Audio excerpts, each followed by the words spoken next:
بسم الله والصلاة والسلام على رسول الله. أهلا وسهلا بيكم، نورتوني وشرفتوني. ازيكم عاملين ايه؟ يا رب تكونوا بخير.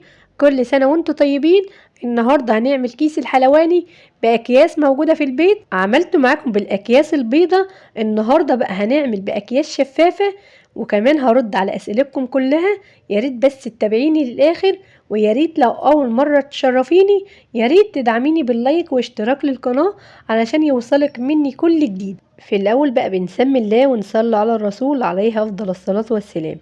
أول حاجة بنختارها هي نوع الكيس، يعني عايزين خامة ساعة ما نيجي بقى نضغط بيها ما تتفتحش أو تتقطع معانا بسرعة. النهاردة هقص معاكم الكيس الشفاف، وعاملة قبل كده معاكم الكيس الأبيض، بس في ناس يعني قالت إن هو مش صحي. أي كيس هتلاقيه صحي اعمليه، بس أهم حاجة الخامة اللي انت هتعمليها. الكيس الشفاف اللي أنا بقصه كيس ملابس، يعني موجود في اي بيت، بدل بقى ما ترميه قصيه واعملي منه كيس الحلواني. اهم حاجه الخامه، يعني مرضتش اعمل بالكيس النايلون اللي هو بيبقى خفيف. بتلاقيه بقى مره بيتقطع على طول. النهارده الخامه اللي احنا بنعملها النهارده تحفه، هنستخدمها كذا مره ومش هيتقطع ولا هيتفتح معانا خالص. علشان كده بقولك اختاري الخامه. في الاول انا شلت الجزء اللي فوق، وبعد كده شلت الجزء من تحت، وبتريت الكيس وشلت الطرفين مع بعضيهم، وبكده بقى الكيس فتح معايا وبقى 2. يعني كل كيس هتقصيه هتعملي منه 2، يعني مفيش حاجة خالص صعبة خالص. بعد كده بظبط بقى بتنيه، بجيب الطرفين على بعض وبتنيهم. الجنب ده كده اللي هحط فيه القمع، والجنب التاني اللي انا هبظبطه بالمقص هو اللي هندخل فيه العجينة او الكريم شانتيه. الجنب التالت بقى هو اللي بنلحمه. يبقى انا كده ظبطت الكيسين، هركنهم لما اقص الكيس الابيض علشان هشتغل بقى ان انا الحمهم. يعني زي ما قصينا الكيس الاولاني اللي هو الشفاف، بنقص اي كيس تاني، يعني بنخلص من الاجزاء اللي فوق واللي تحت، ونحاول على قد ما نقدر ان احنا نعمل الكيس مربع. يعني مربع بيبقى سهل معاكي ان انتي تتني الطرفين يطلع معاكي الكيس مظبوط. القص سهل ومفيهوش حاجة صعبة. بدل بقى ما تشتري كيس ويتقطع معاكي وانت بتعملي، لا، من كيس واحد بتعملي 2. يعني قصي كده كذا كيس وخليهم موجودين عندك.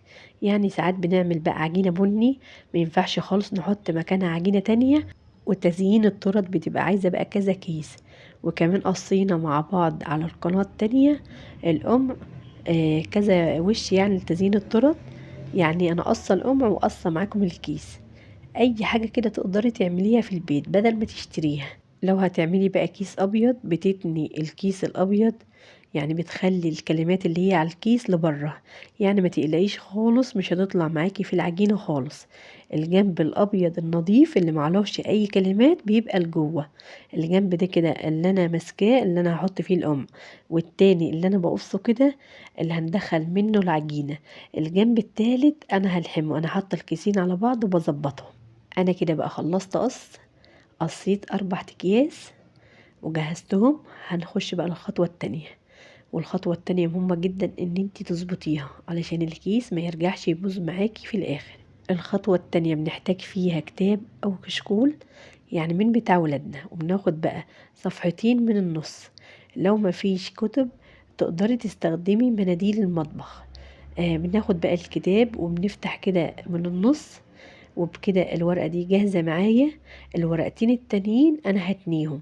اللهم صل وسلم وبارك على سيدنا محمد وعلى ال سيدنا محمد. يا ريت لو لسه بتشوفيني يا ريت تدعميني بلايك جميل منك. يلا بقى حطوا اللايك وتعالوا نكمل مع بعض بقية الخطوات. وبكده الورق جاهز معايا. بجيب بقى مكوة الملابس وبخليها تسخن في الاول. على ما بتسخن كده بيكون لبست كده الورقة اللي انا تانياه في حرف الكيس اللي انا هلحمه. يعني جنب كده بنقصه بنركب فيه القمع، والجنب التاني بيكون للعجينة، الجنب التالت اللي هو هنلحمه بالمكوة.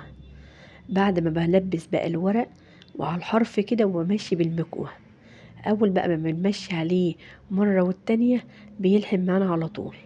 بس اهم حاجة وانت بتلحمي الكيس ما تدخليش لجوه قوي علشان ما يلحمش معاكي الكيس الياته، وما تخليش المكوة سخنة جامد علشان ما تخليش الكيس يسيح معاكي، وكمان تيجي تفتحيه تلاقي الكيس اللي انت قصتيه باظ. اول ما المكوة بتسخن بنوطيها خالص. بنمشي على الكيس رايح جاي لحد ما يلحم. يعني لو شفتيه ولقيتيه ملحمش مشي عليه تاني.